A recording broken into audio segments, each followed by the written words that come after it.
AGS, avec leur symposium régional, comme thème regard croisé sur l'évolution des droits des femmes, acquiert perspective. Suivons-les.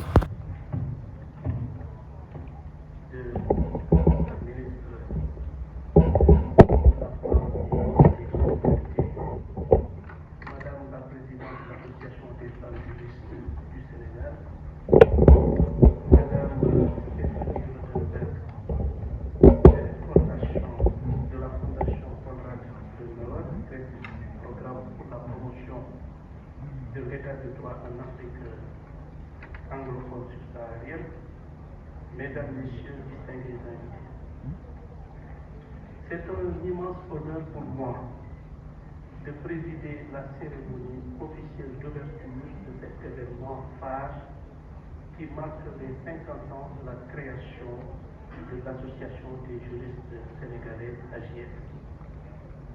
Ce symposium, qui réunit des experts et acteurs engagés et partenaires techniques et financiers, nous offre une occasion précieuse d'examiner les acquis obtenus et de réfléchir ensemble sur les perspectives qui s'ouvrent pour l'avenir. L'histoire des droits des femmes et des enfants est celle d'une conquête progressive et déterminée. Ces droits, essentiels à toute société juste et égalitaire, sont le fruit de luttes incessantes menées par des générations de militants, de juristes et d'associations qui ont porté haut les valeurs de dignité et de respect. Mesdames et messieurs, il est indéniable que des progrès significatifs ont été réalisés. Du côté des droits des femmes, les lois relatives à l'égalité des genres, à la protection contre les violences ainsi qu'à l'accès à l'éducation et à l'emploi ont constitué des tournants historiques. De plus, la participation croissante des femmes à la vie politique et économique témoigne d'une société qui prend conscience de l'importance de l'égalité. Pour les enfants, l'adoption internationale des droits de l'enfant en 1989 a été une étape majeure. Elle a permis d'encadrer juridiquement la protection des plus jeunes contre les abus, l'exploitation et d'assurer leur accès à l'éducation et aux soins. Les législations nationales ont intégré ces normes, renforçant ainsi les mécanismes de protection des enfants dans de nombreux pays. Cependant, malgré ces avancées, des défis demeurent. Trop de femmes continuent d'être victimes de violences domestiques, d'inégalités salariales ou de discrimination dans la vie publique. Quant aux enfants, beaucoup restent vulnérables face aux abus, à la pauvreté, au travail forcé ou à des systèmes inadéquats. L'environnement et la sécurité, ces deux problématiques, bien que distinctes, sont étroitement liées dans leur impact sur les plus vulnérables de nos sociétés. Les femmes et les enfants, en particulier dans les régions les plus précaires, subissent de manière disproportionnée les effets des crises environnementales et des insécurités sociales et politiques. Le changement climatique et la dégradation de l'environnement exacerbent les inégalités existantes et créent de nouveaux risques pour les populations vulnérables. Dans de nombreuses régions du monde, les femmes et les enfants sont en première ligne face à ces défis. Les catastrophes naturelles, de plus en plus fréquentes, telles que les inondations, les sécheresses et les tempêtes, affectent gravement la sécurité alimentaire et les moyens de subsistance des communautés rurales. Lorsque les ressources naturelles s'amenuisent, les femmes sont contraintes de parcourir les plus grandes distances pour chercher de l'eau ou du bois, les exposant à des risques accrus de violence et d'abus. Les enfants, quant à eux, sont directement touchés par les conséquences des crises environnementales. La malnutrition due à des récoltes détruites ou à des pénuries alimentaires compromet leur développement physique et mental. Par ailleurs, les familles forcées de migrer à cause des conditions environnementales dégradées se retrouvent souvent dans des situations de grande vulnérabilité, sans accès à l'éducation ou aux services de santé de base pour leurs enfants.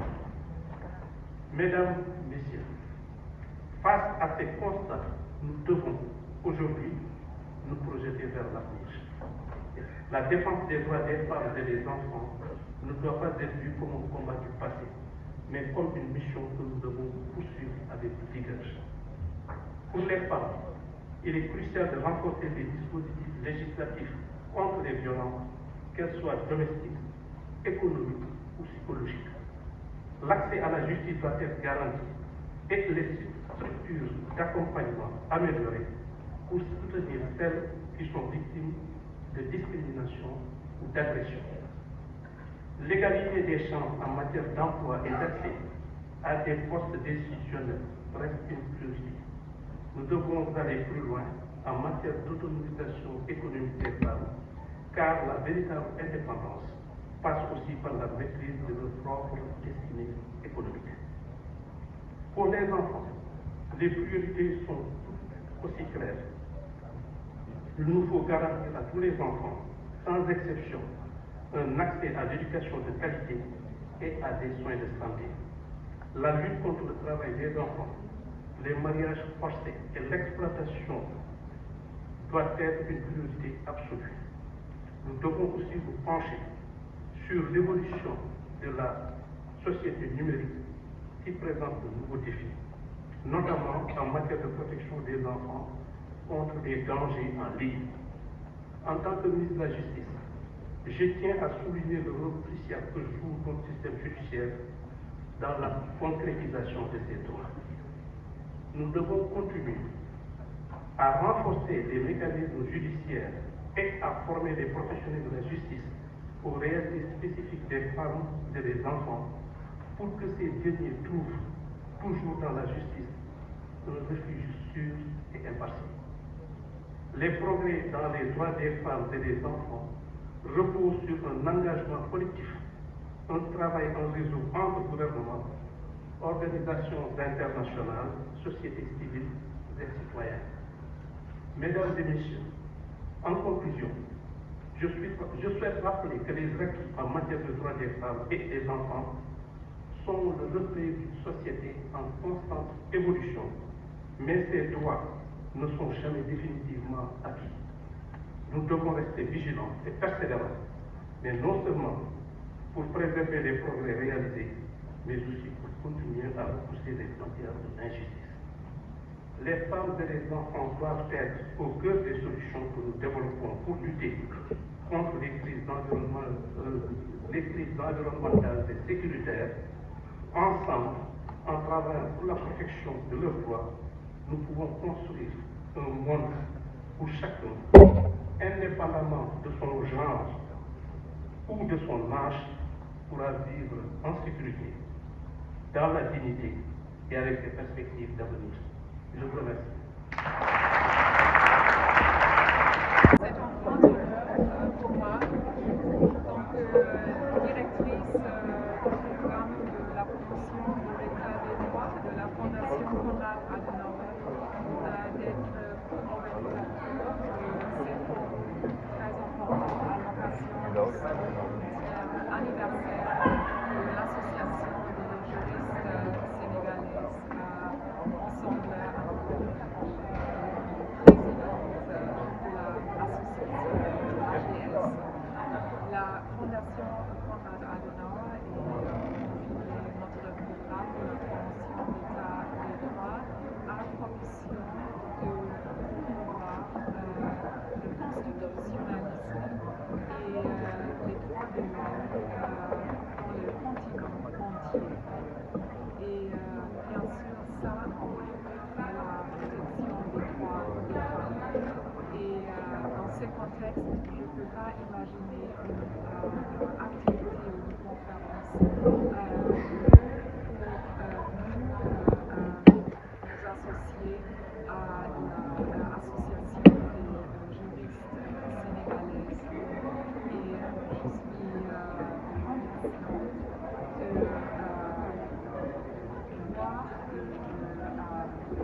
l'état des droits au Sénégal est modéré avec nos partenaires appréciés de la région qui inclut bien sûr l'association des juristes sénégalais. Merci beaucoup. La sensibilisation des citoyens à leur droit et l'association des femmes avec le droit de vote. Et aussi, nous sommes très actifs en ce qui concerne la formation des pays nationaux ici en Afrique, en ce qui concerne les crimes internationaux contre les droits des femmes. Moi, je suis d'avis que l'association a vraiment fait un travail extraordinaire dans les 50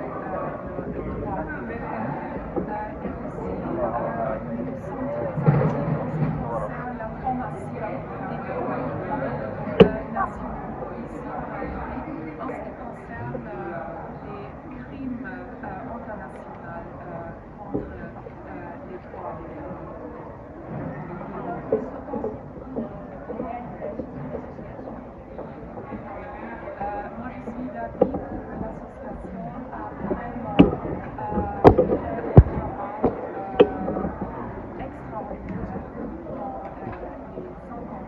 depuis son inauguration. Et c'est la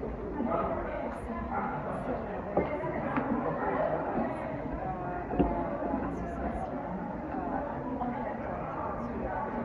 laquelle nous sommes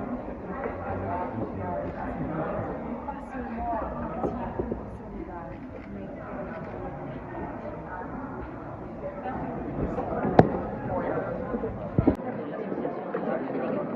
C'est pour discuter ses succès et aussi Présenté wu waat ak salaire ak ngeen Aminata Fall Niang, présidente de l'association des jeux sénégalais.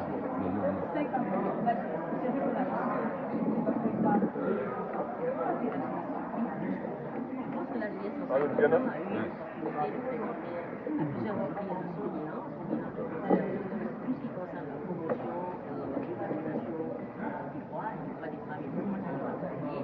Nous avons en relation avec les associations sœurs des lois adoptées depuis 1974 pour promouvoir les droits des femmes. Et donc, vous le savez, les dernières lois sont les lois relatives à la féminisation des filles, la parité dans les instances de décision, dans les instances législatives, la loi sur les violences conjugales, la loi sur la mutilation génitale féminine, la loi sur la nationalité, et j'en passe. Mais toujours un petit bilan élogieux que nous avons pu réaliser en relation à l'étroite synergie avec les associations sœurs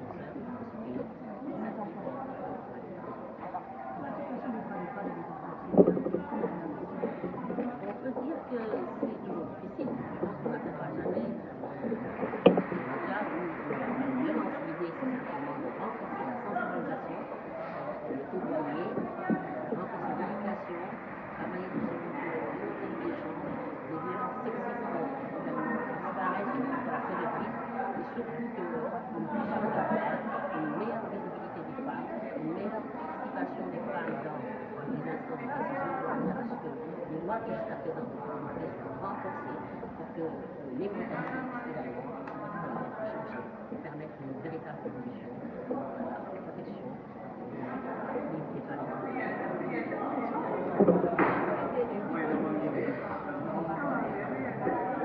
Nos partenaires nous soutiennent dans le projet. Aujourd'hui, nous avons la fondation qui donne l'opportunité de réunir nos partenaires, d'associations, membres de la société civile, professeurs d'université, chercheurs, politiques, pour réfléchir au détail des droits des femmes et voir comment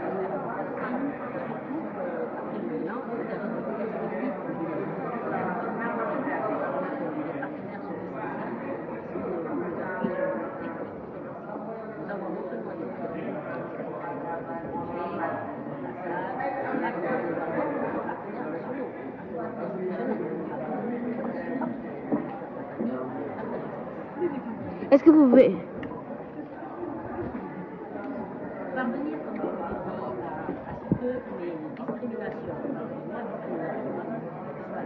parvenir à ce que nous puissions harmoniser nos législations avec des engagements internationaux et les inégalités, que ça puisse être traduit dans la réglementation nationale de la législation. Il y a encore beaucoup de défis de travail à faire. Les dispositions discriminatoires existent presque dans les textes, code de la famille, code pénal, code du travail. Nous devons progresser sur ce plan-là. Nous pouvons le faire entre associations, avec des organisations, mais aussi avec les entreprises. Est-ce que vous pouvez devenir quelques satisfactions durant ces 50 ans? Beaucoup de satisfaction. Ça rien que les lois qui ont été adoptées sont d'énormes progrès. Évidemment, nous pourrions nous en satisfaire pleinement au point d'arrêt du travail. Nous l'avons dit, le ministre l'a dit, il faut progresser dans ce dossier parce que la question de l'éducation des femmes, de l'autonomisation des femmes, l'accès à la santé, l'accès au financement, l'accès aux instances de décision, ce sont des questions qui sont encore là, dont les résultats sont insuffisants. Les défis sont là majeurs. L'organisation de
ak satisfaction yi en tant que femme.